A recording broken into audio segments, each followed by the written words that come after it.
dont sont accusés les deux accusés en application du statut de Rome. Monsieur le Président, Madame, Monsieur les juges, je commencerai par l'accusé Monsieur Laurent Gbagbo. À partir du moment où Monsieur Laurent Gbagbo a assumé le pouvoir après les élections présidentielles en 2000, son intention était de rester au pouvoir coûte que coûte, par tous les moyens. Et cela incluait le recours à la violence, comme les événements des élections présidentielles de l'année 2010 en Côte d'Ivoire le démontreront. Il s'est appuyé sur des lois discriminatoire pour empêcher à ses opposants politiques de se présenter aux élections. Il a signé des traités de paix, mais a entravé leur mise en œuvre. Il a eu recours aux forces armées ivoiriennes et aux milices loyales, à des groupes de jeunes et à des mercenaires pour anéantir toute personne ayant une différence d'opinion, et ce, en ayant recours à des moyens violents, et n'a jamais essayé de faire en sorte que ces personnes soient considérées comme responsables de ces crimes violents, de ces crimes de persécution contre les civils. Au cours des mois qui ont précédé les élections du mois d'octobre 2010, M. Gbagbo a pris des mesures pour préparer l'éventualité d'une défaite politique, pour assurer qu'il y ait en place des structures à sa disposition pour pouvoir avoir recours à la violence si nécessaire. Rien ne devait pouvoir autoriser la défaite de M. Gbagbo. Si la politique venait à lui faire défaut, la violence pouvait être utilisée. En se revendiquant président de la Côte d'Ivoire, M. Laurent Gbagbo a utilisé les FDS, les forces de défense et de sécurité ivoiriennes, pour attaquer des civils. Il a eu recours à des mercenaires pour attaquer la population civile. Il a eu recours à des groupes de jeunes et à des milices galvanisés par le co-accusé M. Bégoudé et sa rhétorique haineuse pour attaquer les civils. Laurent Gbagbo a contrôlé les FDS pendant 10 ans en tant que président et commandant en chef des forces armées. Il a continué à contrôler les FDS en cette capacité à la suite des élections de l'année 2010. Madame, Messieurs les juges, nous allons démontrer que M. Gbagbo a exercé son contrôle par l'intermédiaire de la chaîne officielle de commandement, ainsi que par l'intermédiaire d'une structure parallèle d'unités militaires dirigées par des commandants qui lui étaient loyaux. M. Gbagbo a également contrôlé la jeunesse pro-Gbagbo, les milices et les mercenaires. Elles ont été intégrées ou ont collaboré avec des unités loyales des FDS dans le cadre de la structure parallèle. Encore une fois, M. Gbagbo a exercé son contrôle par le truchement de la chaîne de commandement officielle, de la chaîne de commandement parallèle, et grâce à ses relations avec M. Bégoudé et avec d'autres membres de son entourage immédiat. J'en viens maintenant à M. Charles Bégoudé. M. Bégoudé était le porte-parole de M. Gbagbo. C'était son chargé de communication. Il s'enorgueillissait de sa capacité à relayer les messages de M. Gbagbo, à mobiliser les masses et à donner des mots d'ordre ou des consignes. M. Bégoudé a organisé et a dirigé les jeunes pro-Gbagbo qui étaient connus comme les jeunes patriotes.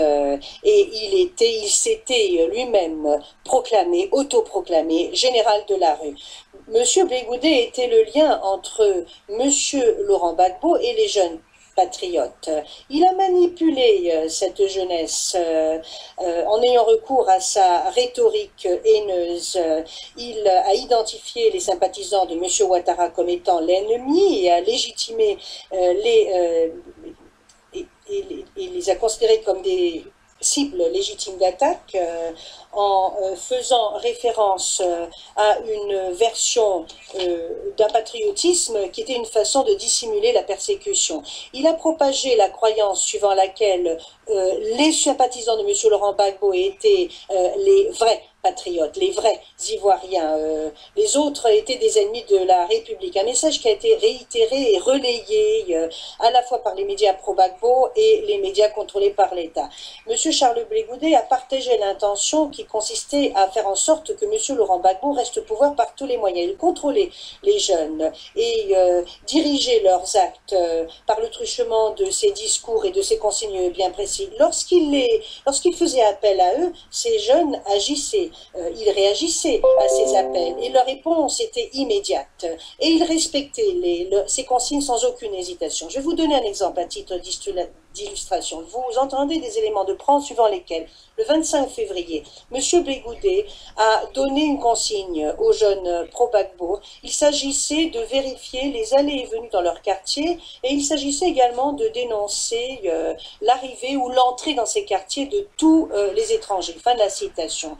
Pour suivre cet ordre, les jeunes et les milices ont érigé des barrages routiers dans la commune de Yopougon, qui était une commune à composition ethnique diverse, et ce afin de contrôler le passage des soi-disant étrangers, à savoir les Diola, les ressortissants d'Afrique de l'Ouest ou les Ivoiriens d'ascendance d'Afrique de l'Ouest.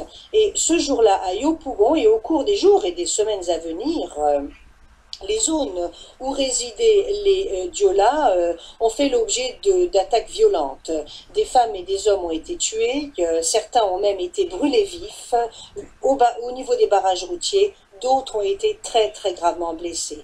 Pour ces actes, les deux accusés sont accusés conjointement de crimes qui ont été commis pendant les 4 événements qui ont abouti à la mort d'au moins 142 personnes, au viol d'au moins 24 femmes et filles, au fait qu'il y a eu au moins 119 personnes qui ont fait l'objet d'atteintes à leur intégrité physique et qui ont souffert. Le crime de persécution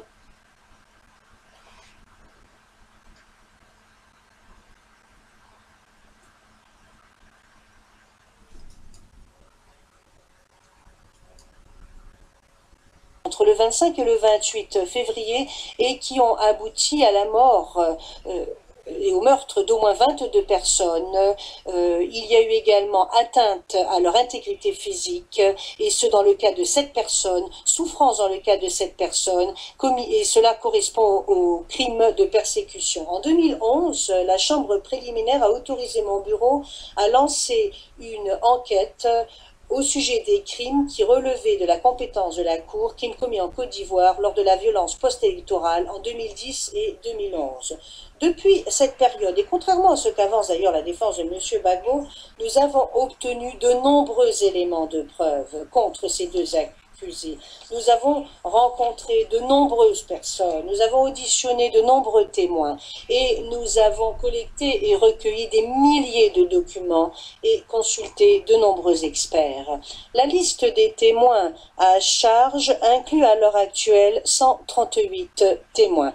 Vous allez entendre des victimes et des témoins qui vont vous parler des crimes absolument épouvantables qui sont au cœur de cette affaire. Vous allez entendre des chercheurs, des cinéastes, vous allez entendre des témoins de l'entourage immédiat des accusés, notamment des hommes politiques, des membres des FDS, des membres des jeunes pro-Gbagbo, des milices et des groupes mercenaires. Vous allez entendre les éléments de preuve présentés par les enquêteurs et d'autres membres du personnel de mon bureau qui vont vous décrire les scènes, les lieux où ont eu les endroits où ont eu lieu les crimes, les scènes de crimes qui ont été examinées, photographiées, et les lieux à Abidjan où vous entendrez également, nous allons nous appuyer plutôt sur de nombreux éléments de preuve documentaires, les documents du gouvernement, les documents des FDS, des extraits vidéo saisis à la RTI,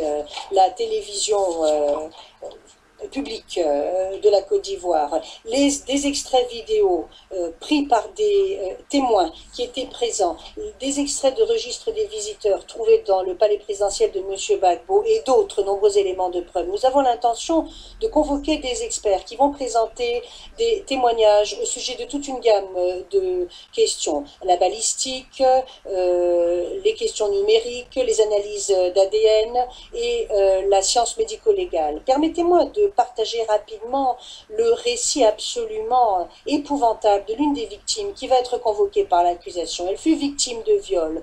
Nous l'appellerons le témoin P350, et ce afin de protéger son identité. Le témoin P350 va nous expliquer comment le 16 décembre 2010,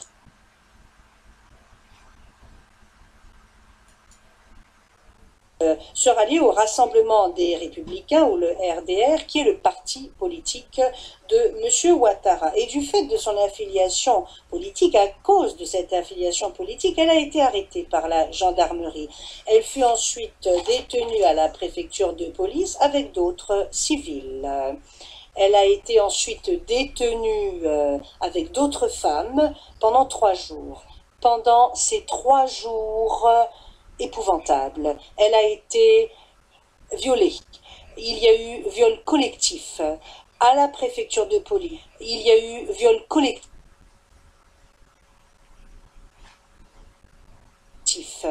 à la préfecture de police. Elle a été violée par des gendarmes armés dont la tâche consistait à protéger les civils de la violence.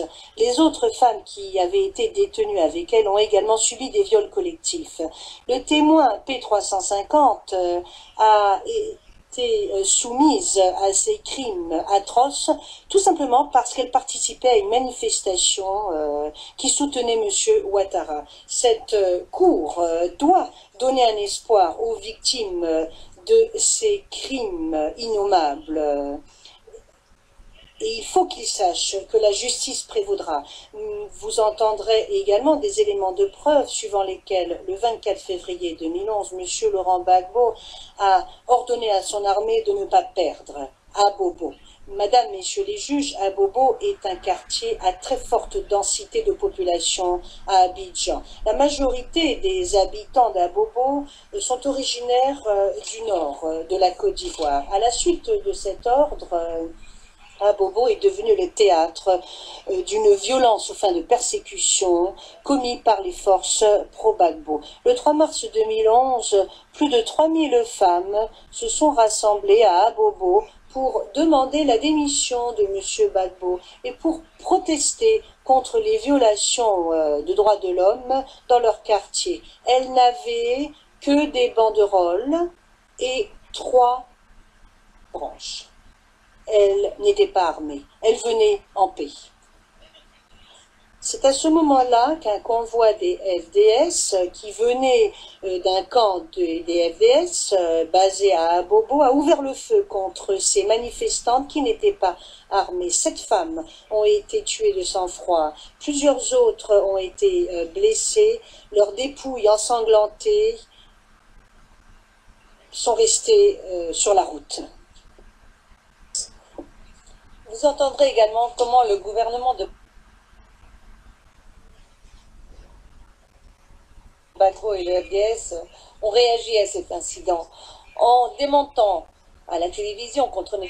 Vous entendrez que le représentant ou les médias pro-Gbagbo ont prétendu que les médias pro-Gbagbo ont prétendu que cela s'est passé. Et comment le Conseil des ministres a prétendu que des accusations avaient été fabriquées de toutes pièces. Comment Charles Blé Goudet avait déclaré le 23 mars 2011 que le FDS ne pouvait en aucune manière être tenu pour responsable de cet incident parce que Abobo était à l'époque dans les mains des rebelles. Mesdames et messieurs les juges, devant ces éléments indéniables, que ces femmes ont bien été tuées par balle et que les coups sont partis d'un véhicule FDS. Ces dénis à répétition quant à la responsabilité des FDS trahissent la vérité. Or, cette vérité, c'est que M. Gbagbo et son entourage immédiat ont essayé de maquiller et de cacher ces crimes. Or, ces crimes furent commis dans l'exécution du plan commun.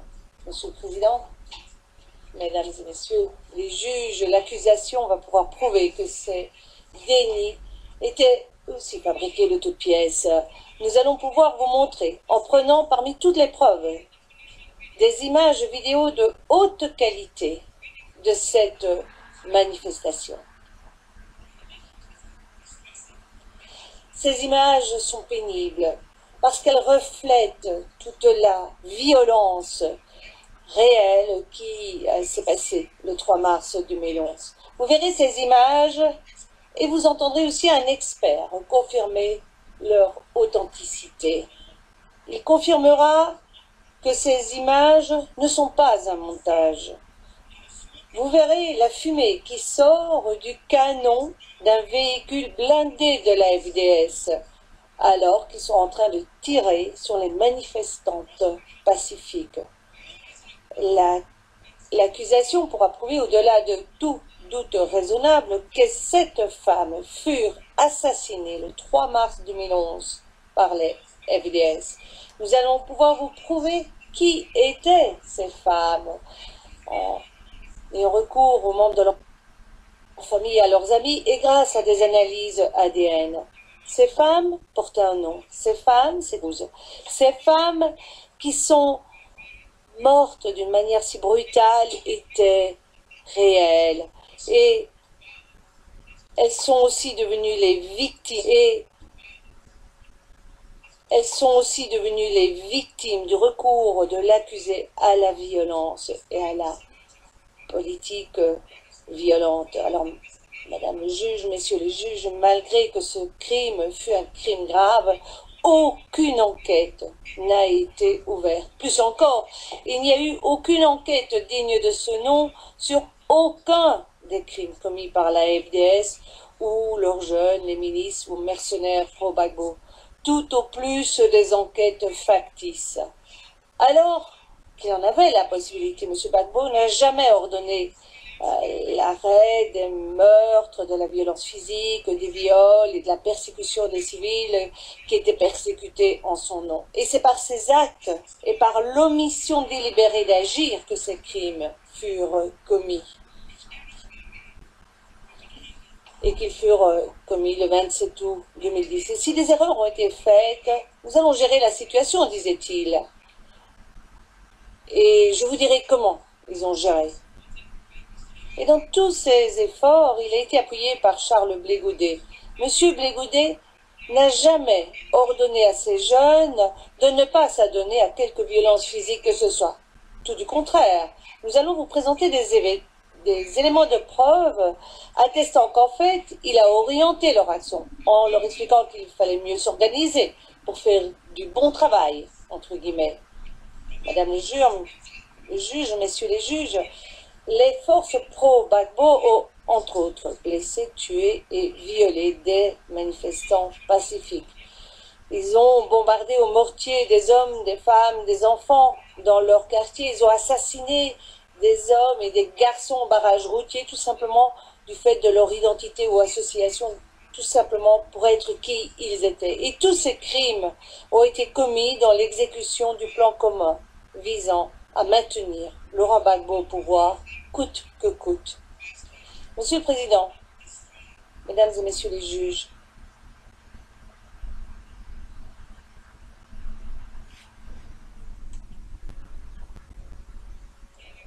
je vais conclure en répétant que ce procès est là pour rendre justice aux centaines de victimes en ce post-électoral en Côte d'Ivoire et s'assurer qu'il n'y ait aucune impunité offerte à ceux qui sont responsables de ces crimes, et ce, quel que soit leur pouvoir ou leur position. Et comme leur pouvoir ou leur position. Et comme le juge président l'a fait remarquer dans son discours d'ouverture, je rappelle que ces chefs d'accusation qui sont au cœur de ce procès ne portent que sur les actes et la responsabilité pénale individuelle de M. Laurent Gbagbo et de Charles Blé Goudet. Et que ces charges ne sont pas portées contre la population de Côte d'Ivoire, ni contre l'un ou l'autre camp de sa population. Ces charges ne sont pas portées contre quelques groupes politiques nationaux, ethniques ou religieux dans ce pays. Ces charges sont portées contre 2 personnes qui sont poursuivies au terme du statut de Rome sur base des éléments de preuve que nous avons pu collecter et recueillir. C'est la première affaire que nous portons devant la Cour pour la Côte d'Ivoire. Il y en aura d'autres,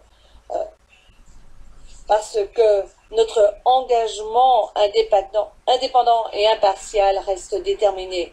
Nous voulons poursuivre ceux qui sont les plus hauts responsables de ces violences post-électorales dans le pays, et quelle que soit leur affiliation politique ou autre. Et nous ne faiblirons pas jusqu'à ce que cette tâche soit accomplie jusqu'au bout. Monsieur le Président, Mesdames et Messieurs les juges, avec votre permission, je vais céder la parole à Monsieur Eric McDonald, qui vous présentera un aperçu plus détaillé des arguments de l'accusation ainsi que des éléments de preuve étayant les charges portées contre les deux accusés. Le juge président. Merci beaucoup, Madame le procureur. Je cède la parole à Monsieur McDonald afin que celui-ci prenne la parole. Nous avons 20 minutes et je pense qu'en 20 minutes, on peut déjà dire beaucoup.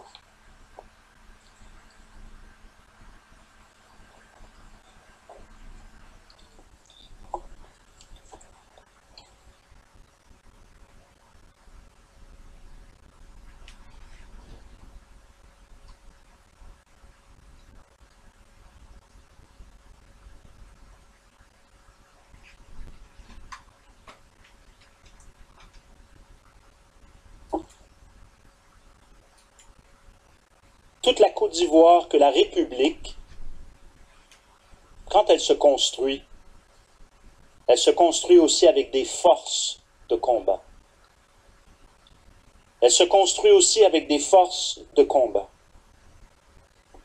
Il y a des gens qui croient que quand l'homme politique que je suis fait des concessions, discute comme ça, c'est toute la République.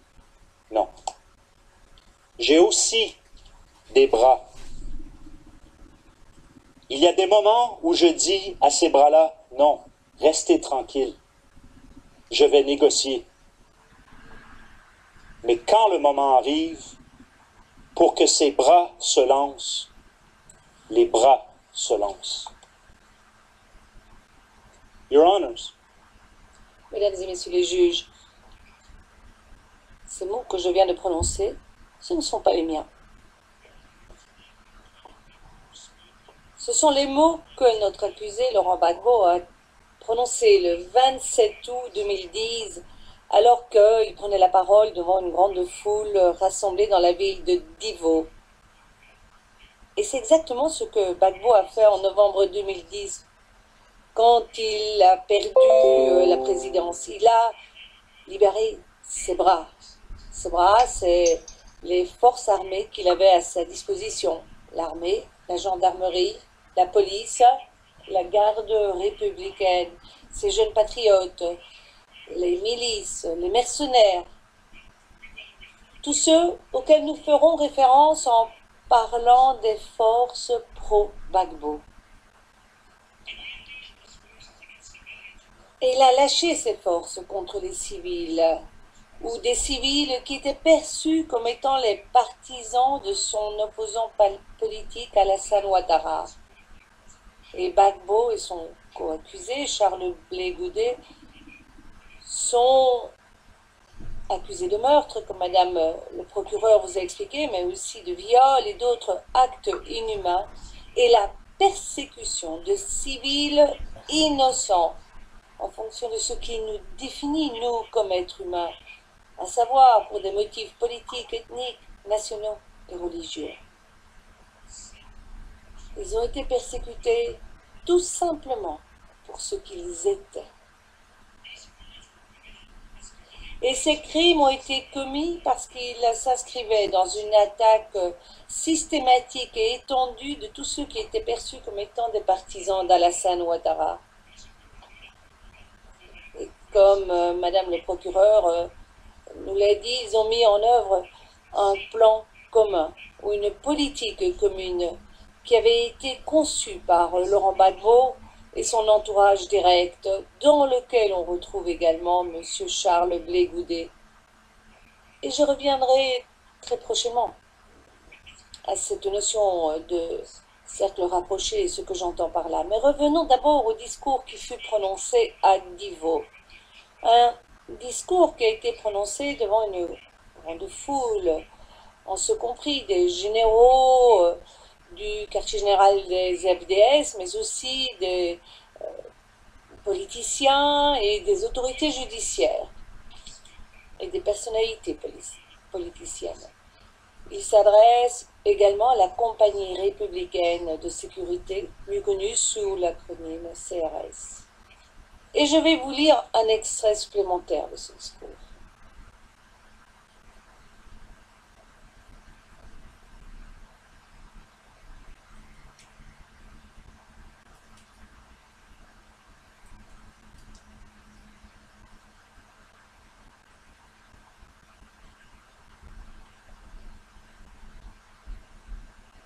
Sorry, I thought we were given the floor.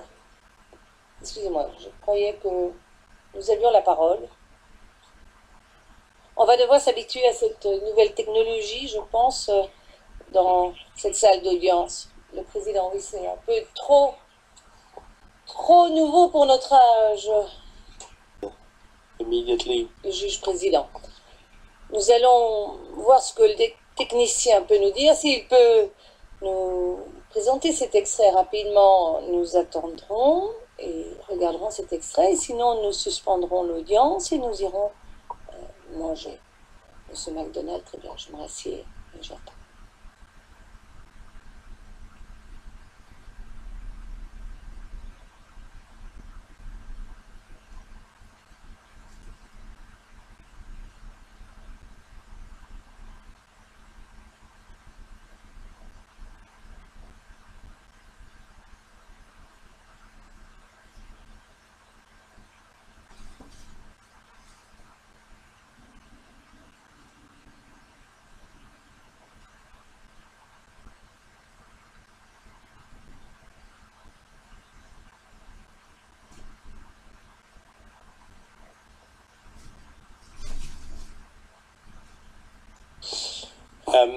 After consultation with colleagues, we've...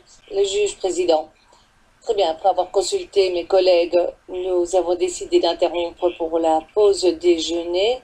Nous reprendrons à 14h30. J'espère qu'entre-temps, le technicien sera de retour et que la technique fonctionnera. Monsieur McDonald, juste pour être sûr, est-ce que vous nous dites 2h30 ou 1h30? Juge président. Non, non, non.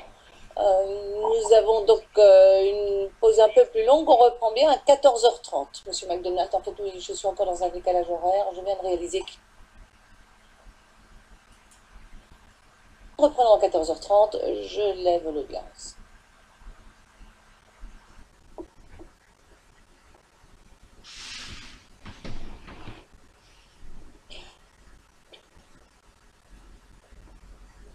They're supposed to push the video on live.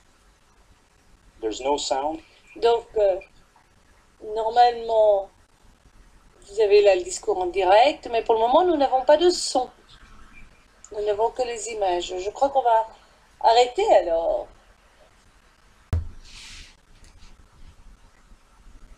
C'est ça votre rôle. Il y a une ligne de démarcation. Pour la CRS, il y a le blanc et il y a le noir. La CRS n'est pas au milieu. Vous n'êtes pas des juges. Ce sont les juges qui regardent pour voir s'il y a des circonstances atténuantes ou bien s'il y a des... Ça, c'est les juges, ça. Vous n'êtes pas les juges, hein. Vous êtes les combattants de la légalité républicaine. C'est tout. Quand on dit que la République est menacée, vous apparaissez pour rétablir l'ordre républicain. S'il y a des dégâts, les juges après rétabliront.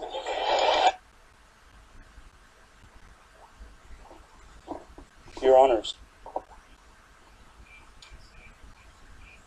Mesdames et messieurs les juges, ce discours nous montre ce qui se passait dans l'état d'esprit de M. Gbagbo. C'est un discours qui a été prononcé à peine 3 mois avant les élections présidentielles. Et Connaissant le contexte que nous avons pour cet élément de preuve, nous voyons que Gbagbo annonce à ses subalternes qu'ils doivent défendre la République, que les adversaires politiques sont des ennemis, qu'il y aura des transgressions, littéralement des dégâts, et qu'il appartient au juge alors de s'occuper de cela. Et les crimes commis lors des violences post-électorales de 2010-2011, les élections Gbagbo était en train de donner carte blanche à la FDL. Discours, il était président de la Côte d'Ivoire, mais il était aussi le chef suprême des armées.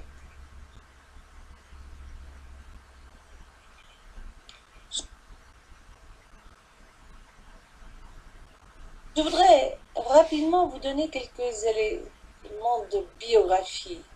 Vous savez maintenant qui est M. Gbagbo. Par exemple, il est né en 1945. Mais quand on analyse le passé de M. Gbagbo, il y a une chose que j'aimerais que la Chambre retienne, à savoir qu'il a fallu à Gbagbo plus de 20 ans pour arriver à la présidence.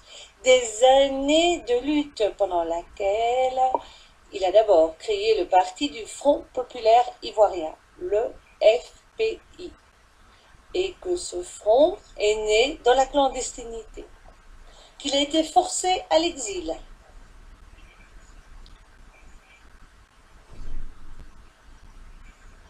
Il s'est battu pour la démocratie en se battant pour avoir des élections multiparties. Il a passé des années en prison, des années dans l'opposition, avant d'arriver enfin à la présidence de la Côte d'Ivoire.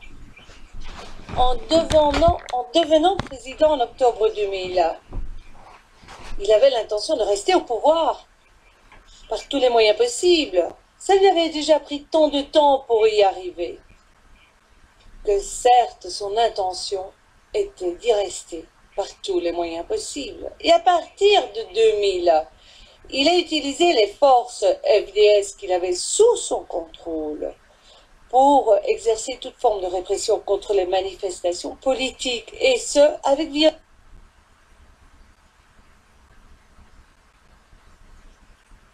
violence.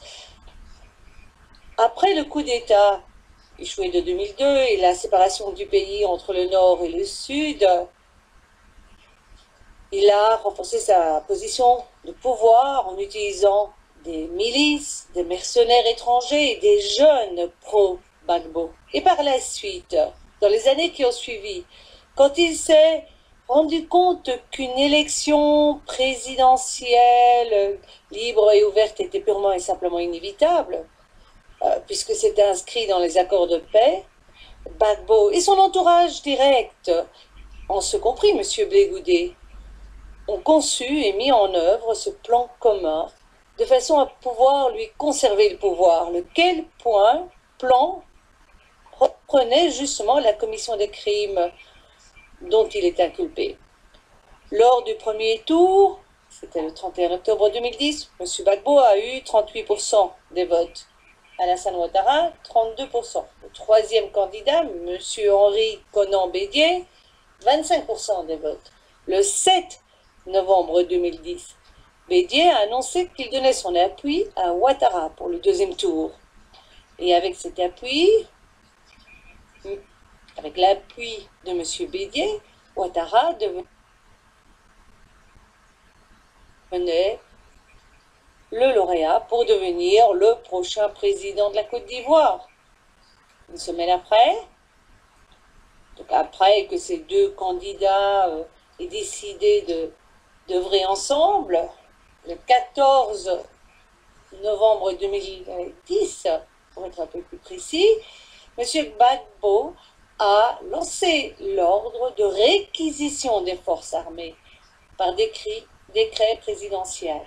Et à partir de ce jour-là, les FDS étaient sur alerte maximum. Le 26 novembre, il a décrété un couvre-feu sur la totalité du territoire national. Et en fait, le 27 novembre, qui était à la veille du deuxième tour, il y avait donc couvre-feu. Tout cela n'a fait qu'alimenter la controverse, certes. Et il faut comprendre que c'est dans ce contexte que la mise en œuvre du plan commun, le 27 novembre, c'est pas avant d'ailleurs, comme je viens de le décrire, était devenue une politique d'État, une politique en tous les cas organisationnelle, au sens dans le statut de Rome. Et ce qui est important de se rappeler, c'est qu'en novembre 2010, quand Gbagbo et son entourage direct se sont rendus compte qu'ils n'allaient pas gagner les élections, à ce moment-là, le plan commun, cette politique commune qui consistait en une attaque systématique et très étendue, était lancée contre toute personne qui était perçue comme un partisan de Ouattara. Mais je vais maintenant vous parler de Charles Blé Goudet. Charles Blé Goudet était un des membres principaux de cet entourage direct de M. Gbagbo. En 1998, il devient le leader du mouvement étudiant qui porte le nom de Fédération estudiantine et scolaire de Côte d'Ivoire, sous l'acronyme de FESCI.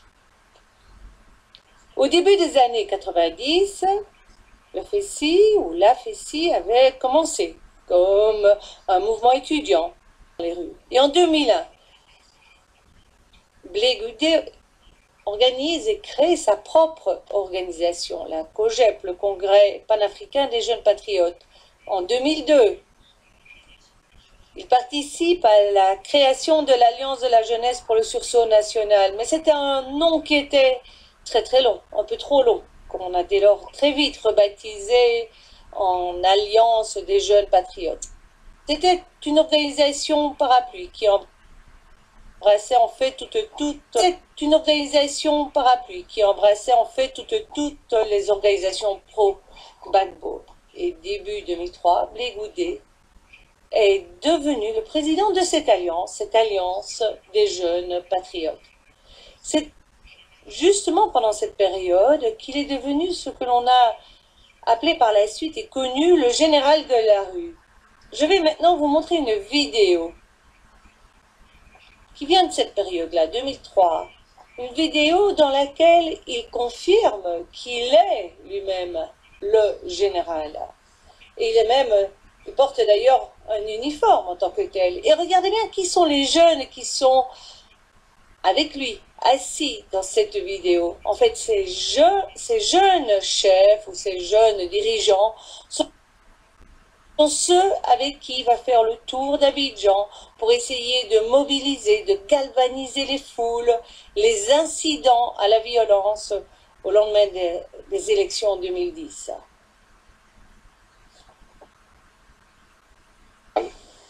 Du camp de libération de la Côte d'Ivoire, au nom de la jeunesse qui est ici réunie, l'Alliance de la jeunesse pour le sursaut national. Et nous disons aux jeunes gens qui sont sortis ce matin, il faut accepter de mourir d'une belle mort. La belle mort dont on peut mourir, c'est de mourir pour sa patrie. C'est un message fort.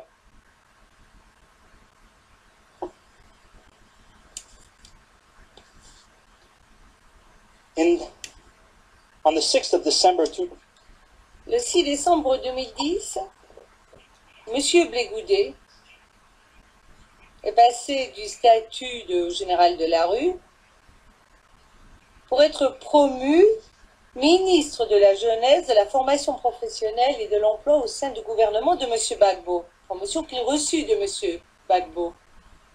Mais en fait, bien avant avoir été désigné au poste dans le cabinet, dans cet entourage immédiat, et dans ce groupe, et dans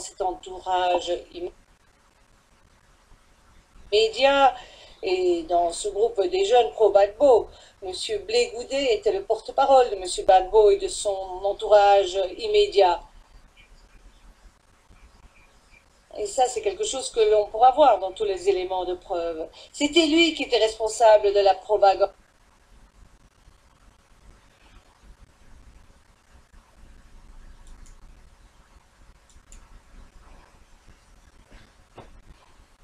parole. Et c'est quelque chose qui est révélé d'ailleurs dans un documentaire qui remonte à 2006, dont nous allons vous présenter un extrait. Un entretien en anglais.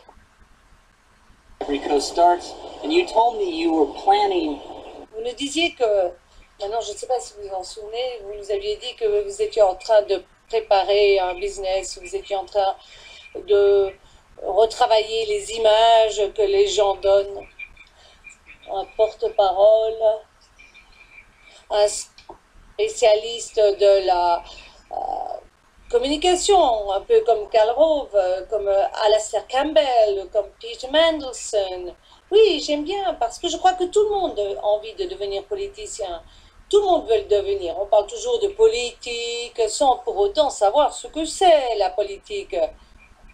Ils ne savent pas que finalement la politique, enfin en tout cas un message politique, il faut quelqu'un qui soit votre porte-parole. Il vous faut être bien organisé. Bon, maintenant, il faut quelqu'un qui puisse leur enseigner comment s'organiser, comment donner du corps à un message politique avant de parler aux gens, avant de faire ce message, avant de prononcer un discours. Il y a tout un travail que l'on doit faire dans l'ombre. Et c'est ça que moi je veux faire. It's actually the Et c'est d'ailleurs le titre de ce documentaire, Le travail de l'ombre. Et c'est aussi exactement ce que M. Bleu-Goudet faisait pendant toute cette période après les élections. Le général de la rue a donné des ordres presque militaires à son armée de jeunes. Il mobilisait, manipulait une génération grâce à ses discours et à sa rhétorique. Il a utilisé tout son charisme, tout son art oratoire pour les mobiliser.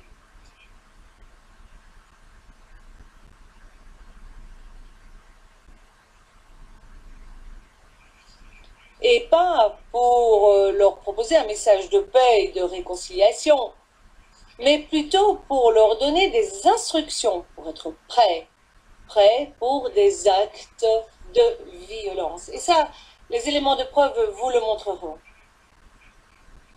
Mesdames et messieurs les juges, je vais maintenant rapidement reprendre les crimes qui font l'objet des charges.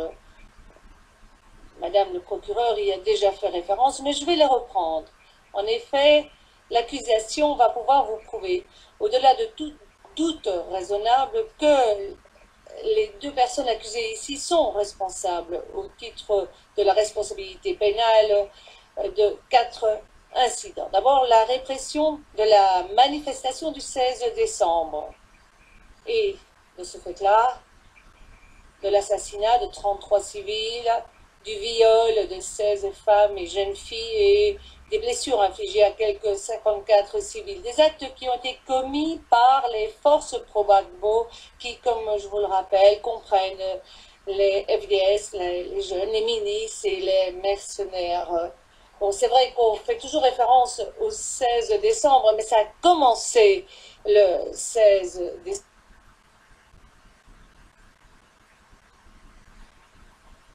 Et puis c'est poursuivi pendant plusieurs jours, mais quand on y fait référence, on parle du 16 décembre. Il y a aussi l'assassinat de cette femme qui manifestait à Bobo le 3 mars 2011, des femmes qui marchaient qui marchaient pour demander la démission de Gbagbo, des incidents qui ont aussi entraîné des blessures physiques, en tous les cas sur 3 autres manifestantes. Et ça, ce sont des actes qui ont été commis par les FDS. Encore une fois, il s'agit ici donc de l'incident du 3 mars. Puis, il y a l'attaque au mortier d'Abobo, le 17 mars, qui ont entraîné la mort de quelques 40 civils et des blessures physiques sur 60 autres personnes, des actes commis par les FDS. Le 12 avril 2011, nous avons eu l'attaque du quartier pro-Ouattara de Doucouré, un autre quartier aussi, Mami Fataï et Yupongon, une autre commune de Abidjan, tout cela entraînant la mort de 62 civils